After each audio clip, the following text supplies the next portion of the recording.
Bismillahir Rahmanir Rahim. We're continuing on, commentating on the hadith of Sa'd ibn Abi Waqqas about the wasiyya. We have discussed the 5 rulings on wasiyya. But now let us ask the question, what if a person does not have anyone to inherit from him after his death? Is he allowed to give all of his wealth in charity? The answer to that is yes, because the only reason why he's not allowed to give more than 1/3 of his wealth after his death in charity is because this will deprive the inheritors. But seeing as though he does not have any inheritors, the illah for the prohibition is no longer in existence. So if the illah or the justification is no longer in existence, we say the ruling is also no longer in existence. Remember what the Prophet ﷺ told Sa'd ibn Abi Waqqas. He said to him that you should leave your inheritors rich is better than leaving them poor, begging the people. What about this situation? If he leaves a bequest to a group of, let's say, 3 people, he says that person A after my death will receive £1,000, person B will receive £2,000, and person C will receive £3,000. So altogether this makes £6,000, which is leaving as a bequest. Remember, person A, B and C, of course, are not inheritors of this person who's leaving the bequest, because you cannot leave a bequest for an inheritor. So what happens now when this person dies and he leaves behind £9,000? We know that the bequest cannot be more than 1/3, so 1/3 of 9,000 is 3,000. But we know that this person designated £6,000 amongst person A, B and C. If we give £6,000, this will clearly be more than 1/3, and we cannot implement the wasiyya as more than 1/3. So what do we do in a case like this? Because the wasiyya clearly exceeds the 1/3 threshold. What we say is that we give each person, person A, B and C, the fraction from 1/3. So 1/3 of the bequest is £3,000, because 3,000 out of 9,000 is 1/3, and each person receives in proportion. So how do we calculate this? This is just simple maths. Person A was due 1,000, person B 2,000, and person 3,000. So the ratio is 1 to 2 to 3. Now we cannot give more than 3,000, because that's 1/3, so we have to divide £3,000, which is 1/3 of the total wealth left behind, in the ratio 1 to 2 to 3. So 1 to 2 to 3 is 6 parts in total, so each part is going to be 3,000 divided by 6, which is 500 parts. So person A receives 1 part, so that's £500, person 2 receives 2 parts, so that's £1,000, and person 3 receives 3 parts, so that's £1,500. If we add the total, 500 plus 1,000 plus 1,500 gives you a total of 3,000, and this is 1/3 of the total wealth. So this is what we do when the wasiyya exceeds the 1/3 of the total wealth. What about this situation? A person gives a wasiyya to an inheritor of his, but after this person dies, he is no longer an inheritor. Let's give an example. A man leaves a bequest to his brother. Now we know that the brother is an inheritor, so you're not allowed to leave a bequest to your brother. But he does this anyway, and then what happens is that afterwards a son is born to this man. Now we know that the son blocks off the brother when it comes to inheritance issues. Now if this man dies, leaving behind a brother and a son, then the inheritance will go to the son. But let's say if he left behind a bequest for the brother, now after this man dies, the brother is no longer an inheritor because he's been blocked off. So do we say that the brother now can receive the bequest because he is no longer an inheritor? The answer is yes. And the reason is that we consider the bequest at the time of the death. So the bequest can only go to a non-inheritor at the time of the death, not before. So we don't consider the bequest before the death. So this is the crucial point. When it comes to bequests, it is the time of death. So if, for example, a son had not been born to this man, and this man died, leaving his brother as an inheritor, we would say that this bequest is invalid. But because his brother now, at the time of death, is no longer an inheritor, we say that this bequest is effective. Let's take it the other way around. A person has a brother and a son. Now we know at this present moment in time, the brother is not an inheritor because the son is blocking him off. So what this man does is that he leaves a bequest for his brother. And this is perfectly permissible, of course, because his brother is not an inheritor. But thereafter, his son dies. And then, shortly afterwards, he dies. Now he leaves his brother as one of the inheritors. Now the point is this. Remember, before he left the bequest for his brother, do we now say that we will carry out this bequest and give it to the brother? The answer is no. Why is this? Because the crucial time moment, as we said before, is the point of death. We ask ourselves, is the brother an inheritor at the point of death or not?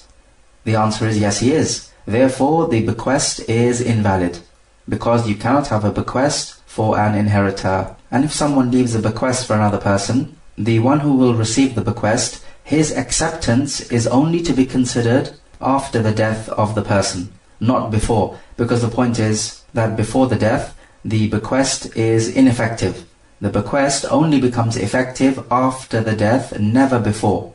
And we say even if a long time passes after the death of the person, and then the receiver of the bequest, he is called the al-musa lahu, the one receiving the bequest, even if he accepts a long time after the death of the musee, the one leaving the bequest, we say this acceptance is still effective.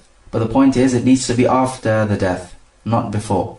Now the question is, when does the transferal of ownership take place? Does it take place immediately after the death, or does it take place after the acceptance from the musa lahu, the one receiving the bequest? So let's take an example to illustrate the point. A man leaves a bequest to another person. He says that this person will take this house which belongs to me. And the musa lahu, the one receiving the bequest, accepts this bequest 1 year after the death of the musee, of the one making the bequest. But within this 1 year, this house is up for rent and the rent money comes in. The question is, who does this rent money go to? Does it go to the inheritors of the musee, or does it go to the musa lahu? Because if we say that the musa lahu owns this property immediately after the death of the musee, then the rent money will go to the musa lahu, the one receiving the bequest, because the house belongs to him, so the rent money will belong to him also. But if we say that the house enters into the ownership of the musa lahu after his acceptance, then during this 1 year in which the rent money was coming in, this rent money will go to the inheritors, not to the musa lahu. So you can see that the difference is enormous. So some scholars say that the transferal of ownership takes place immediately after the death, and some scholars say no, it takes place after the acceptance. And we say that the better opinion is it takes place after the acceptance, not after the death. And remember also, the Prophet said, al-kharaju bil-daman, that the one who has the gains or the advantages of something must also bear its losses. So during this 1 year, if this house was to suffer a loss, would we say that the musa lahu has to cover the expenses because he's a guarantor? The answer is no. Rather, the inheritors will have to do that. So if the inheritors will bear the loss, then they must also enjoy the profits, which in this case is the rent money. Remember, al-kharaju bil-daman. If you're going to enjoy the produce of something, then you also stand as a guarantor when it suffers a loss. This is an ongoing principle in the Sharia. We stated before that if you give a gift to somebody, you're not allowed to take it back, unless a father gives a gift to his son. And the Prophet resembled this action to a dog vomiting and then going back and eating his own vomit. And this indicates that this action is haram, because this action has been compared to an animal. But what about the wasiyya? So a person leaves a bequest for another, and then afterwards, before his death, he changes his mind. He says, no, I don't want to give this bequest to this person anymore. Is he allowed to do this? The answer is yes, he is. Because we have not had a transferal of ownership yet. The transferal of ownership can only take place after the other person accepts this bequest after the death of the musee. So as long as we have not had a transferal of ownership, then the musee can change his mind and take back the bequest. What about this situation? A person has a house and he says, I'm going to leave this house as a bequest so it can shelter poor people. So he wants to leave this as a charity for the sake of Allah, but then thereafter he changes his mind. He says, no, after my death, I do not want this house to go to the poor people anymore, because I want it to go somewhere else. So he changes his mind. Somebody might say, but hang on a minute, he has given this as a charity for the sake of Allah. He's not allowed to take this back, because what you give for the sake of Allah, you are not allowed to take back. We say, yes, this is true. However, we need to notice that when it comes to the wasiyya, the transferal of ownership only takes place after the death. So if this is understood, then let it also be understood that as long as he is alive, he is allowed to take back this bequest, which is different to giving a gift. If you give a gift to somebody, or even if you give a charity to somebody for the sake of Allah, that you are not allowed to take back during your life, because we already have now a transferal of ownership. The transferal of ownership took place in your life when you gave this charity. But as for the bequest, the transferal only takes place after your death, not before it. So as long as the transferal has not taken place, you have every right to take back this bequest. Similarly, if a person takes out some money from his pocket and he says, I'd like to give this money in charity today. So he goes to give it in charity, but before he actually gives it in charity, he changes his mind. He says, no, actually, I need to use this money elsewhere. Is he allowed to do this? The answer is yes, of course he is, because we have not had a transferal of ownership as of yet. What about this situation? The musee, meaning the one leaving the bequest, he says that I leave my car as a bequest for person A. Then afterwards he says, if person B arrives to the city of mine, then this car, which I left as a bequest for person A, will be a bequest for person B. Now in a situation like this, if person B arrives in the same city, as stipulated by the musee, then we say, yes, this bequest is transferred to person B. If person B arrives in this city during the lifetime of the musee. But if person B arrives in this city after the death of person B, then this bequest is for person A. Because when the musee died, then the rights of person A are pertaining to this bequest. Because remember, this bequest is for person A initially. It will only move to person B if person B arrives in the city. But if person B does not arrive in the city before the death of the musee, and then the musee dies, then we say that the rights of person A are pertaining to this bequest. So therefore, after the death of the musee, if person B does not arrive in the city, the car will go to person A. If person B arrives in the city during the lifetime of the musee, then the car will go to person B after the death of the musee. So notice this difference. Another important issue which we need to note is that when a person dies, the wasiyya comes before the fara'id, of course, but even before the wasiyya comes the preparation for the janazah. So this takes priority from the wealth of the deceased. Then thereafter, the debts of the deceased are to be paid. And even within the debts, we have a priority order. The debts for which there is a rahan, so these are the more emphasized debts, they must be paid off first. Then thereafter, those debts for which there is no rahan, they are paid off afterwards. So the debts which have a rahan, they take priority because they are the more emphasized debts than those debts which do not have a rahan. One might ask at this point, but is it not true that Allah Jalla wa Ala mentions the wasiyya before the debt in the Quran? When He says in the ayat of the fara'id, مِن بَعْدِ وَصِيَّةٍ يُوصَى بِهَا أَوْ دَيْنٍ, after the wasiyya has been undertaken and the debts have been paid. Likewise He says, مِن بَعْدِ وَصِيَّةٍ تُوصُونَ بِهَا أَوْ دَيْنٍ, after the wasiyya which you have given and the debts have been paid off. So the wasiyya is mentioned before the debt. And so Allah Jalla wa Ala mentions the most important things first and then the less important things afterwards, does He not? So the answer to this is twofold. We say firstly, it is narrated in Sunan at-Tirmidhi and it is graded Hasan by Shaykh al-Albani that Ali ibn Abi Talib radiyallahu anh, he said that the Prophet adjudged that the debts be paid off before the wasiyya. So this is a textual evidence. And secondly, we can say that the reason why Allah mentions the wasiyya before is because the wasiyya is easy to forget. And the reason is, there's nobody to demand this wasiyya. But as for a debt, you're going to have the creditors coming left, right and center demanding their debt back. So it is highly unlikely that the debt will not be paid off, because you have people breathing down your throat demanding their money back. Whereas with the wasiyya, it is less likely that there will be somebody pressurizing you to give them the wasiyya. But what about this situation? A man dies and he has debts. He took a debt from person A 2 years ago, which he owes him, and he took a debt from person B 1 year ago, which he owes. The debt which he owes to person A is £2,000 and the debt which he owes to person B is £1,000. But the point is, he dies and he only leaves behind 1,500. So clearly his total debts, which is a total of £3,000, is not going to be covered by the 1,500. So what do we do in this case? Do we say that because he owes person A £2,000, that we have to give the whole money to person A because he took this debt from person A before person B? Or do we say that we have to share out the debt in due proportion?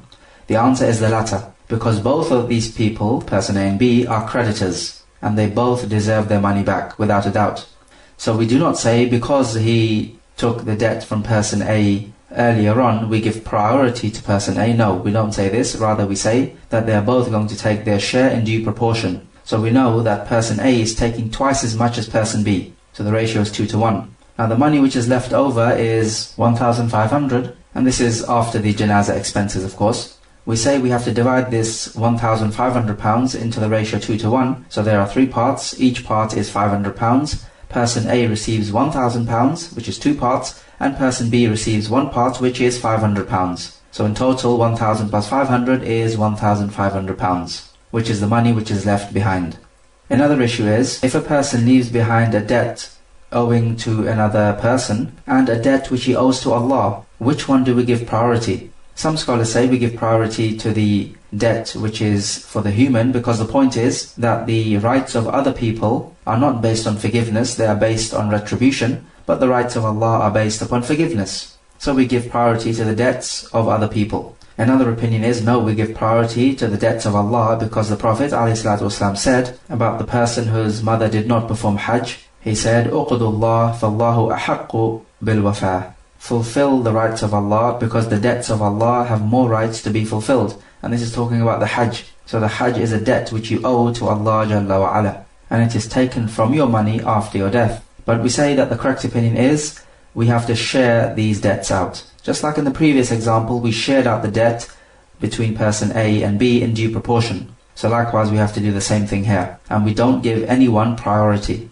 As for the Prophet saying that you should fulfill the debts of Allah because the debts of Allah have more right to be fulfilled, then this does not mean to say that we give priority to the debts of Allah. Rather, this hadith means to say that if fulfilling the debts of other people is important, then fulfilling the debts of Allah is even more so important.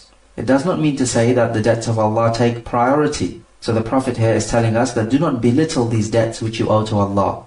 And as for the other opinion which says that the rights of Allah are based upon forgiveness and the rights of humans are based upon retribution, so therefore we need to give the rights of human priority, then we say that, let's say a person dies and he has not given the zakah. So this zakah is a debt owed to Allah, but the point is that this zakah money is going to go to some kind of human.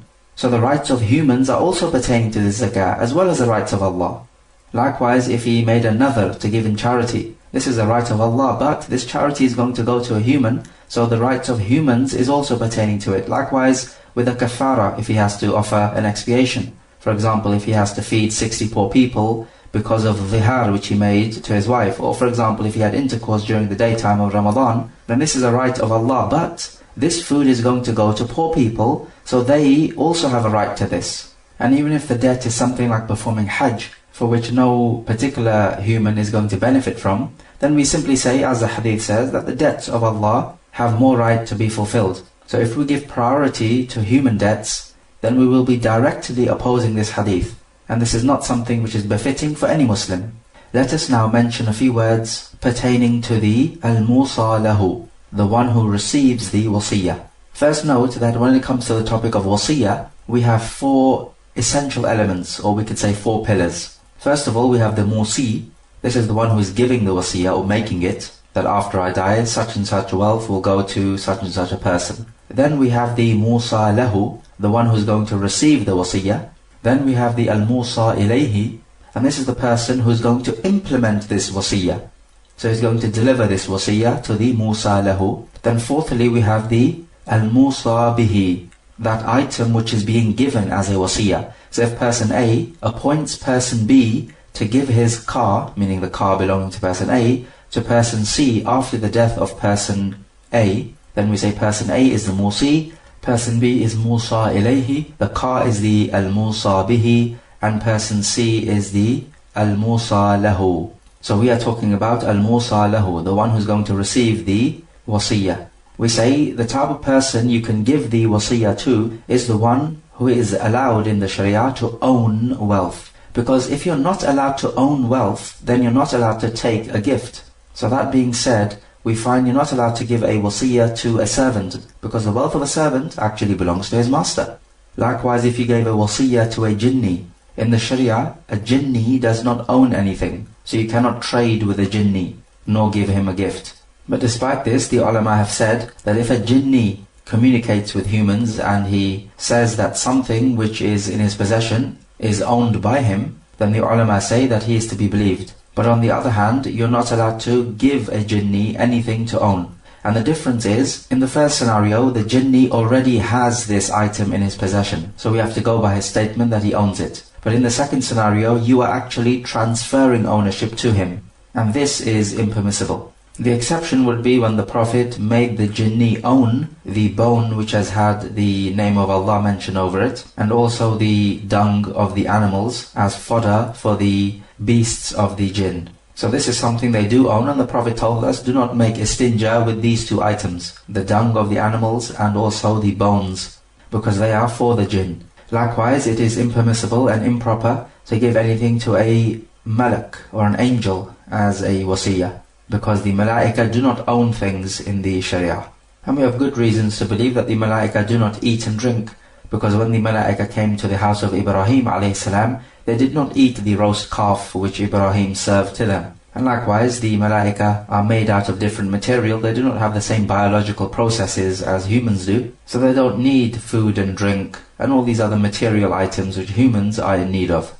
Can you give a wasiyya to an animal? The answer is no, because an animal does not own anything. However, we can say if this animal is from the animal of jihad, for example a horse or a camel which they used to use to fight for the sake of Allah, then here you can give a wasiyya, because this is actually for jihad and not for the animal. But as for a particular animal belonging to somebody, which is not for the purpose of jihad, then in this case, there is a difference of opinion amongst the scholars. Some say yes, you can give it for the matters or affairs of this animal, and some say you cannot. Can you give a wasiyya to a kafir? The answer is yes, because a kafir can own things in the sharia.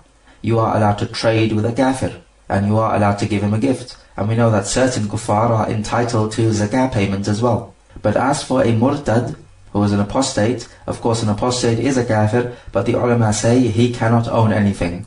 Because in an Islamic state he does not even have the right to live, let alone own anything. What about a foolish person? Can you give a wasiyya to him? The answer is yes, you can give a wasiyya to a foolish person who does not know how to deal with his wealth properly, and this wealth will be with his wali, or the person who is in charge of this foolish person and in charge of his financial affairs. What about if a person gives a wasiyya to his own servant?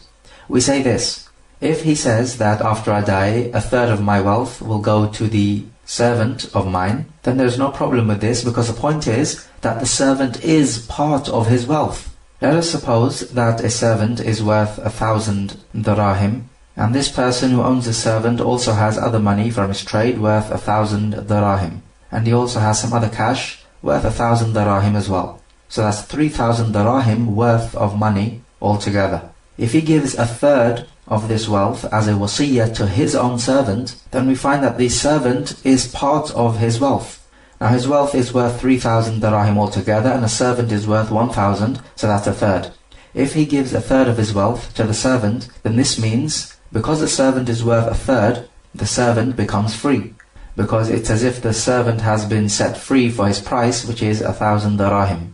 If he gives a wasiyya of a third of his wealth, let's say, and the servant is worth more than a third of the wealth, so this is not the same case as the first scenario, then we simply say that the servant is free up to a third of the wealth, and whatever remains, he is a servant to that degree. So if the servant, let's say, is worth 1,500 dirahim, and a third of the wealth of the master is 1,000 dirahim, let's say, then we say that the servant will be free up to 1,000 dirahim, and he is a servant to the extent of 500 dirham. So what the servant would need to do is to earn 500 dirahim and give it to his next master, and he will be set free. But what a person cannot do is to give a wasiyya to the servant of another man, because then this wasiyya obviously will directly go to the master of the servant and not to the servant himself. So notice the difference between a person giving a wasiyya to his servant and a person giving a wasiyya to somebody else's servant. One is permissible and the other is impermissible. However, notice this, that if a person gives to his own servant a particular amount of money, let's say 100 dirahim, or just something in particular, then this is not allowed even for his own servant, because the point is that the servant does not own anything, and any particular wealth which he gives will go to the master of that servant, meaning the next master. The only way a person can give a wasiyya to his own servant is by giving a particular fraction of his total wealth to the servant. So for example, he says, I give a wasiyya of a fifth to my servant, or a quarter of my wealth to the servant. So he's not specifying any particular wealth, he's just giving a fraction of his total wealth, so this is allowed. As for if he specifies a particular wealth, for example he says, 200 dirahim go to my servant, or this car goes to my servant, or this house goes to my servant, then this is impermissible, and the wasiyya is incorrect. Because the difference is, if he gives a fraction of his total wealth to the servant, then the servant is included in the total wealth. But if he gives a particular wealth to the servant, for example 100 dirahim, then the servant is not included in that. Can you give a wasiyya to an unborn baby? The answer is yes, you can, as long as the baby is in existence in the womb at the time you give the wasiyya. So you cannot give a wasiyya to a child who is not even conceived in the womb. But then, when the child is born, if he raises his voice out of crying, or shows any other signs of life, then he will own the wasiyya. Nowadays we can tell with technology if the child is conceived in the womb, but typically the ulama have said that if after the man makes a wasiyya, this child is born after 6 months or less, then definitely the child has to be in the womb, because the minimum time for conception is 6 months. Although normally we are used to the child being born after 9 months. And it has been mentioned in Al-Ma'arij, which is a book of Ibn Qutaybah, that the Khalifa Ibn Marwan was born after 6 months. So based upon this, the ulama have said that if the child is born after more than 6 months from the time of the wasiyya, then he does not own the wasiyya because of the possibility that this child was conceived after the wasiyya was made. But nowadays, with the pregnancy tests, the husband and wife can find out whether the wife is carrying or not. What if a person says that with his money he makes a wasiyya that somebody should perform the hajj? So he says that such and such a person must take £1,000 from my money and perform the hajj, and this person performs the hajj with £800, so he has £200 left over. What do we do with this £200? Do we return it? Or do we say to the person who made the hajj, you can keep it? The answer is that if the person specified the one who's going to make hajj on his behalf, and he says that this person will make hajj on my behalf with £1,000, then it is as if he wants that person to make use of the £1,000. So in a case where he makes hajj for, let's say, £800, so he has £200 left over, we would tell him, you can keep this £200, because what is apparent is that the person who died wanted you to benefit from the £1,000. But if the person simply says, I want the hajj to be made on my behalf with £1,000, and he does not specify a particular person, then what is apparent is that he does not want to deliver benefit to any particular person. So therefore, if somebody is able to perform hajj for £800, so this leaves £200 spare, we would not give this £200 to that person. Rather, it returns to the wealth of the deceased. Because what is probable in this case is that the deceased thought that it would take £1,000 to perform the hajj. And so this is why he mentioned the figure of £1,000. So therefore, if we can perform it for less, then this is what we should do. Is it permissible to give a wasiyya to a dead person? Well, the point is that a dead person does not own anything. Except you can say that you can give a wasiyya to a dead person in terms of charity on his behalf. And this is something for which we have definite proof, that you can give charity on behalf of the dead. So a person can say that after I die, I would like a certain portion of my wealth to be given as charity on behalf of my parents who have passed away. So this would be permissible, because this is not a transfer of ownership. The money is not being transferred to the dead. Rather, it is being used for the benefit of the dead in their hereafter. Now let's move to talking about al-musa bihi, the item which is being given as the wasiyya. We know in a sales contract you're not allowed to sell anything which you are not able to fully deliver. For example, a servant who has run away, or a camel which has run away, or a bird in the air, or a fish in the sea which you do not know you'll be able to catch. However, giving these things as a gift is permissible, because the point is you're not taking anything in return, unlike a sales contract. So there's no case of somebody gaining at the expense of the other. So if that's understood, then we say that giving these items as a wasiyya is also permissible, because a wasiyya is a gift. So even if this person is not able to deliver the item to the one for whom it is designated, then there is still no loss on anybody. Likewise, you can give things as a wasiyya which are not present currently, but you're not allowed to sell these things because of the jahala involved. For example, an unborn child of an animal. This can be given as a wasiyya, or some fruits on a tree which have not come out yet. And so you can give these things either for a limited period or for an unlimited period. So a person could say, I'm giving a wasiyya to my friend that he will have the fruits of this tree for a period of 1 year. So this is a limited time. Or he could say he could have the fruits of this tree for as long as he lives. So now this becomes unlimited time. If we find that this tree does not produce fruits, and that the musee thought that this tree will produce fruits, so he'll give these fruits as a wasiyya. Well, if we find that this tree is not producing any fruits, then the wasiyya becomes null and void. Because when the musa bihi becomes destroyed, then the wasiyya becomes null and void. It is permissible to give a wasiyya with a hunting dog, because we find that although you're not allowed to buy and sell dogs, neither hunting dogs nor any other type of dogs, you are allowed to give a hunting dog as a gift, because you are allowed to keep a hunting dog. So if you're allowed to give it as a gift, you're also allowed to give it as a wasiyya. As for those things which are najis in and of themselves, so they are najis li'aynihi, then you are not allowed to give this as a wasiyya. For example, the fat of a pig or the fat of a dead animal. This is najis in and of itself, so you're not allowed to give this as a wasiyya. But you are allowed to give something which is pure in and of itself, but it has some najasa on it, so that if you were to purify it, it will become pure. So something of that sort you are allowed to give as a gift and a wasiyya. So you need to notice the difference. If something is najis in and of itself, then even if you were to wash it and try to purify it, it would not become pure. So for example, the flowing blood of an animal which is slaughtered, this is najis in and of itself. You cannot purify it. But you contrast this with, let's say, a shirt which has some najasa on it. So the shirt is najis, not in and of itself, but because of some najasa which has come onto it. So you are able to purify it. And likewise, you're allowed to sell these things as well. Things which are mutanajjis, najis because of some najasa which has come onto it. But as for those things which are najis in and of themselves, that you are not allowed to sell, as the Prophet forbade selling the fat of the dead animals. So what if a person wants a hunting dog, and another person has this hunting dog? Of course, that person is not allowed to sell the dog, this is haram, but he goes on and sells it anyway. So he says that I will not give you this hunting dog until you give me a price for it. Now this man needs a hunting dog. What the owner of the hunting dog ought to do is to give this dog as a gift. But if the man wants a hunting dog and he's not able to attain this dog except through purchasing it, then we say he can purchase it, and the sin will be upon the one who sold the dog, not the one who purchased it. This is similar to giving a bribery.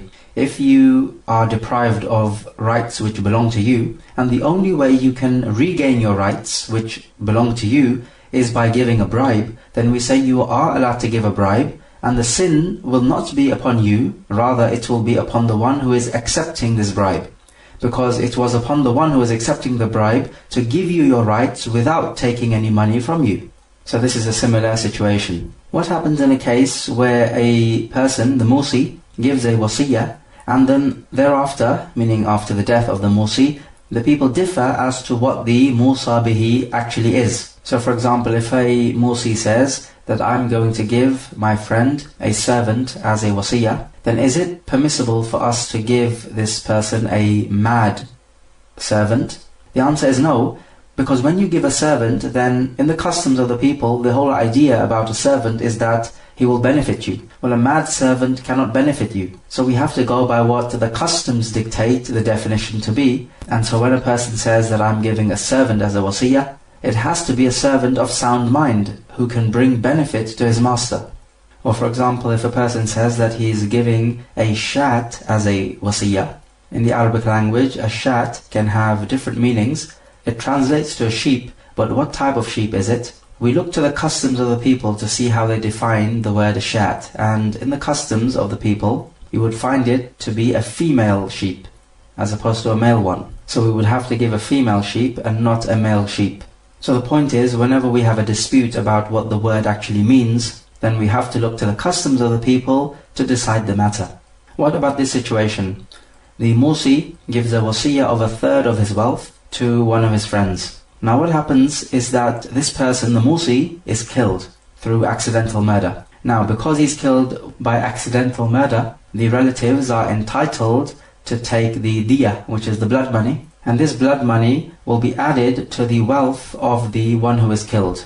And this person is the musee, of course. Now the point is this diya, which is added to the wealth of the musee, will be part of the 1/3 which he has given as the wasiyya. This is an important point to note. Why? Because supposing the relatives of the musee who was killed forgive the killer and they don't take blood money from him, and neither do they retaliate. They just simply forgive him. In a case like this, we would have to tell the relatives, no, you are in fact not allowed to completely forego the blood money, because the rights of the al-musa lahu now are pertaining to this diya, this blood money, because it will be part of the wasiyya. So supposing that there are 3 relatives and the blood money is, let's say, £3,000. Now these relatives can forego their share of the blood money, but they cannot forego the share of the blood money which will go to the musa lahu, the one receiving the wasiyya. So if the blood money is 3,000 and the musee gave 1/3 as the wasiyya, so we will therefore take 1/3 of the blood money and this will go towards the wasiyya. And the rest of it is overlooked by the inheritors. And so from this we can say that if the relatives of the killed forego the killer and they don't take retaliation, neither blood money, then the qadi would have to ask the relatives, did this person who was killed leave a wasiyya, in which he says that I'm leaving 1/3 of the wealth to go to somebody, or 1/4 or 1/5 or whatever. If they say yes, he left a wasiyya of this type, then we would have to say that you're not allowed to overlook the whole of the blood money. Rather, you can only overlook your share of the blood money. So now let us move on to the al-musa ilayhi. This is the person whom the musee appoints to implement the wasiyya. So the al-musa ilayhi is basically the wakil of the musee after his death. So the difference between the musa ilayhi and the wakil is that the wakil works for you during your lifetime, and as for the musa ilayhi, or the wasi as he is called, then he works for you after your death. So the first question we ask is, what type of person can be the musa ilayhi? The ulama give conditions. They say that firstly he has to be a Muslim. So if he is a kafir, then you're not allowed to make him into your wasi. So he's not allowed to work for you on your behalf after your death. So even if this kafir is a friend of yours or somebody whom you might trust, still it is not permissible to make him into your wasi or your musa ilayhi. Because the ulama have said that they have betrayed Allah, so that they should betray you is even more likely. And Allah Jalla wa Ala himself says that they are not to be trusted. And we know that Umar ibn al-Khattab rejected the request of Abu Musa al-Ash'ari to make a Christian in charge of the Baytul Mal. Then secondly, he needs to be mukallaf, which means that he is baligh and aqil. So anyone below the age of puberty is not to be a wasi, and anyone who is mad, so he's lost his intellect, likewise he cannot be the wasi or the musa ilayh. So we find from this then that a woman can be a wasi, and the matter does not revolve around male or female. And then the third condition is that this person needs to be adl, or just. Now what this means is that he performs his wajib actions in the sharia, and that he does not perform major sins, and he does not persist in minor sins. So if he was to commit minor sins, he makes tawbah. And if he was to commit a major sin, then he can still be adl, but only after sincere repentance. And Allah Jalla wa Ala says in the Quran that a fasiq, his news is not to be accepted. Allah tells us, Ya ayyuha alladhina amanu, in ja'akum fasiqun binaba'in fatabayyanu, an tusibu qawman bijahalatin fatusbihu ala ma fa'altum nadimin. O you who believe, when a fasiq comes to you with news, then you need to verify it, lest you should afflict a people through ignorance and then you become regretful over what you have done. However, with this condition of adala, what if we have, let's say, a person who continuously smokes cigarettes? Clearly he is persisting in this sinful activity. Do we now say that this person is not capable of being a musa ilayh? Even though he may be a Muslim, he may be performing his obligatory actions, and he is of sound mind, and he is an adult. One might just say no, because he smokes, he is not entitled to be a wasi, but we say the matter is not as simple as this, rather we explain it as follows. If the sin which he is committing will damage his reputation with respect to what he is asked to do from the musi, then we do not allow him to undertake this wasiyya. So if, for example, the musi told him that with this wealth of mine, let's say 1/5 of my wealth, you must give it to such and such a masjid for that cause. Now this person smoking cigarettes has nothing to do with giving money to the masjid. So this sinful activity does not actually detract from his trustworthiness in giving this money to charity. So we say, yes, even though he is persisting in this sinful activity, and he must be advised to refrain, but this does not detract from his worthiness to being a wasi. If his sinful activity was connected or related to the particular action which he has to perform, then we would say, no, you are not worthy to be a Musa ilay. And we have a fourth condition as well, that he needs to be a Rashid, which means that he is able to use the wealth wisely. And Allah Jalla wa Ala says about the orphans, فَإِنْ آنَسْتُم مِّنْهُمْ رُشْدًا فَادْفَعُوا إِلَيْهِمْ أَمْوَالَهُمْ. And if you see some rushd in them, then give them their wealth. So when the orphan becomes an adult, if you find him to be someone who can deal with his wealth properly, so he's not just going to waste the wealth, so if he's of this type of status, then you give him his wealth. Because if he's not able to do well with his wealth, then of course he's going to waste it. And no doubt this will harm him. Are you allowed to make a servant your wasi? Some ulama say yes, you are. However, the servant is allowed to undertake this job as long as his master allows him. So if that is the case, then we would have to say that these conditions of the person being a Muslim, mukallaf, adl and rashid, these four conditions must also apply to the master of the servant, if the servant is to be a Musa ilay. Some scholars say no, a servant cannot be a Musa ilayhi in all cases, because the servant himself is in need of being taken care of. So how can he take the care of somebody else's affairs? There is a third opinion on this issue. It says that a man can make his own servant a wasi, but not the servant of anyone else. So they take this middle road. And they say this because a person knows that his own servant will be able to undertake this wasiyya properly, whereas he cannot be sure about the servant of someone else. So these are the three opinions on this particular issue. What happens in a case where a person makes another man his wasi? So let's say that person A says that person B will be the Musa ilayhi after my death. Then after some months, person A says that person C will be the Musa ilayhi after my death. So the question becomes, which one of these two will be the Musa ilayhi, person B or person C? Some ulama say that both of them will share in this job, and some other ulama say that we have a case of abrogation in this case, and the last person who is mentioned will be the wasi. So in this case, person C will be the wasi. And when it comes to making somebody a wasi, then a person can only do this in those affairs which he himself is allowed to deal in. For example, if a person has debts, then of course he has to pay off his debts. So he can make somebody else a wasi, and he will say that this wasi of mine, or the Musa ilay, will pay off the debts after my death. So the musi cannot say that such and such a person will be the Musa ilayhi in giving £100 of charity of somebody else's wealth. Because of course you're not allowed to give somebody else's wealth in charity. You can only give your own wealth in charity. So this wasiyya is null and void.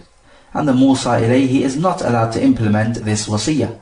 What happens if you have a case where the musi leaves a wasiyya, but it is not very clear as to what he intends by it? So perhaps it's not clear where exactly he wants the money to go.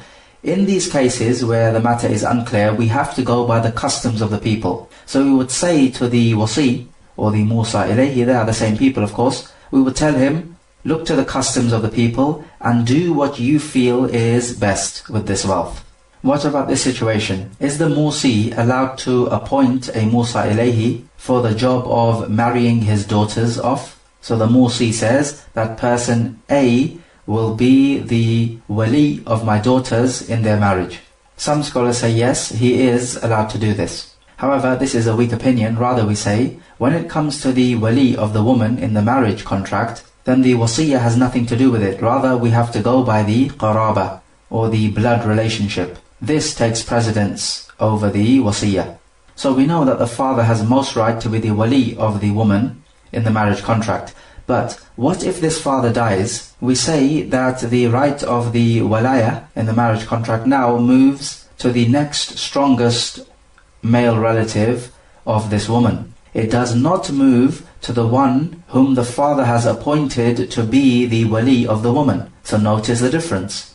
Sure, the father had most right over his daughter when he was alive, but when he dies, this right moves to the next strongest male relative from the father's side. So this qaraba overrides the wasiyya. So if, for example, the father says that the brother of this daughter of mine will be the wali of her in a marriage contract, but this daughter has already been married and she has an adult son. So we say no, the brother does not have most right, rather it is the son of this woman who has most right. And also it needs to be noted that if you are made into a wasi in a particular matter, then you have to restrict yourself to that particular matter and you're not allowed to exceed the bounds. So for example, if a man makes you into his wasi to spend £100 of his wealth in charity, you are not allowed to spend any more. Or for example, if a man has children and these children are above the age of puberty, let's say, and they are able to do with their wealth as they want to, and they are of sound mind, and this man makes you into his wasi, he says that you're going to look after these children,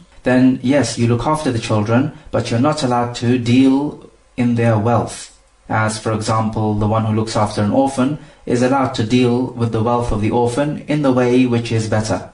So you, in this case, are not allowed to do this because this man, the musee, did not give you permission to deal with the wealth of these children. So the point is, you need to restrict yourself to what you have been restricted to. And in a similar way, if the Khalifa appoints a person to be a judge in marital affairs, then he's not allowed to give a judgment in cases, let's say, of sales transactions. So he has to restrict himself to what the Khalifa has restricted him to. What about this situation? The Musa ilayhi gives the money of the musee in charity where the musee designated it. Then thereafter, we all find out that the musee actually had some debts pending on him. So these debts should have been paid off first before the wasiyya was implemented. But the problem is, the wasiyya now has already been implemented. So what do? Do we make the wasi as a guarantor? The answer is no. The wasi, or the Musa ilayhi, does not owe anything because he did what he was given the permission to do. If the wasi had known that the musee has debts pending on him, which he has not paid yet, and still he gave this money in charity, then we will say that yes, the wasi has transgressed the limits. He should not have given this money in charity because he knew that the musee has debts upon him. But as for if he did not know that the musee has debts upon him and he gave the money in charity, then the Musa ilayhi simply did what he was given permission to do and he cannot be blamed. Now, contrast this with the inheritors. If the inheritors take their share of the money and they spend it because it's their money and they can do with it almost whatever they want, and then thereafter we find out that the deceased had debts upon him which were not paid, we would have to obligate the inheritors to pay this debt off. So the question is, why the difference? Why are we obligating the inheritors to pay the debt, but not the Musa ilayhi to pay the debt? And the reason for this difference is that the inheritors have spent this wealth for themselves, whereas the wasi spent this wealth on behalf of someone else. So this is the crucial difference which makes the difference to the ruling. So in the case where the wasi gives the money in charity and then thereafter the creditor comes demanding his debt back, we would have to tell the creditor there is no money left for us to give you. And it's just as simple as that. We tell him to be patient because Allah Jalla wa Ala will return you your money. What happens in the case where the musee tells the wasi that I'm giving you a third of my wealth after my death and you can spend it wherever you want to? So in a case like this, is the Musa ilayhi allowed to spend his wealth on himself or his own family?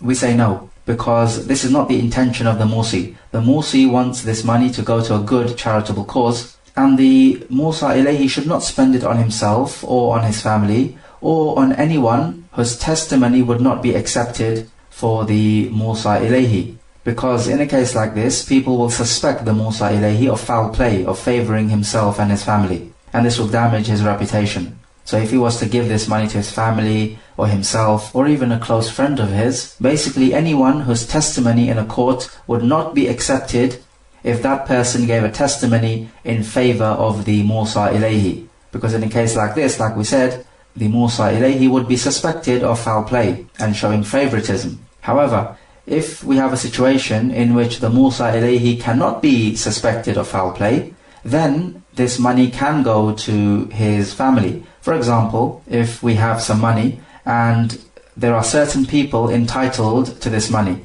and from the people is the son of the Musa ilayhi. And so what happens? They draw lots to decide who will take this money. And if the son of the wasi wins and the money goes to him, then the Musa ilayhi cannot be suspected of foul play, because everyone had an equal chance of winning. And it just so happens that his son came out to the winner. And we say the same ruling goes to the wakil as well. One final issue: if a person dies, let's say he's on a journey, and he dies in a place in which there is no qadi or no Muslim judge, and this person leaves wealth behind, then the people who are present in this place, what should they do with this wealth? We say they take this wealth and they do what they deem to be best. So if, for example, part of the wealth is a watermelon, then there's no doubt that this watermelon will go bad after a while. So the best thing here would be to sell it, and then the money would be given in charity on behalf of the deceased. Of course, you're not allowed to keep this wealth because you have not been given permission to take this wealth, and the wealth